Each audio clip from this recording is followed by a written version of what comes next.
All right, folks, we're going to be solving equations involving radicals. And so one thing we have to look out for, be cautious of, are extraneous solutions.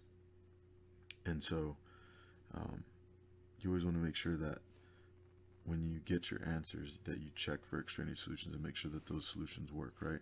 And this is an issue because when we have equations with radicals, let me just show you over here. So if we have equations with radicals like the ones that you see here, square root of x equals 5, right?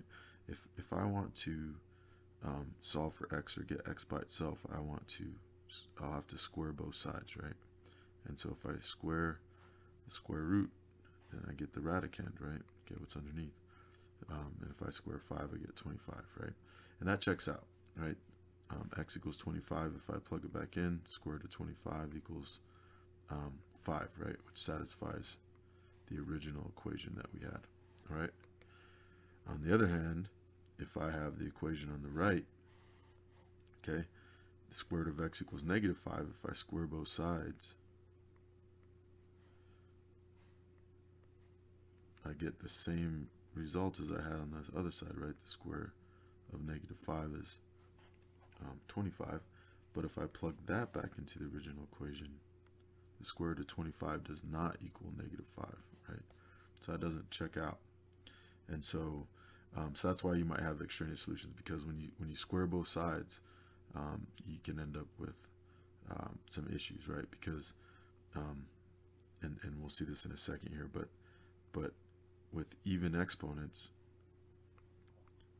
if you apply them to the opposite of the number, that's true, right? However, we know that 5 doesn't equal negative 5, right? So when you apply even exponents to numbers, sometimes you can end up with values that are true, whereas their base values aren't necessarily the same, right? Okay, now that phenomenon doesn't happen with odds, right? Like if n is odd, then you can raise, if I have two different numbers and I raise them to an odd power, they're not going to come out the same, right?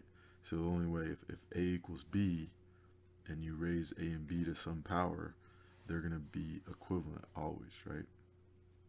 Okay. All right, and if they're not equal on this level, they can't be equal on this level, right? Like we just saw here. Okay. All right. Now with even exponents, that's where we have an issue, right?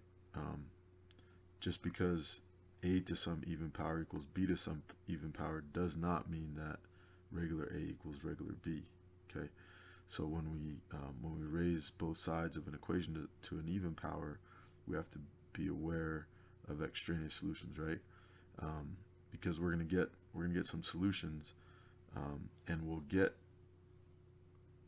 the solutions for the equation that we're looking for, which is going to be the original equation, a equals b. But if we raise them to an even power, even though we will get the solutions within that set, we might also get some extraneous solutions on top of that. Okay. All right. So if that didn't make too much sense, don't dwell on this right now. You'll see some how this is going to play out when we look at some examples. Okay.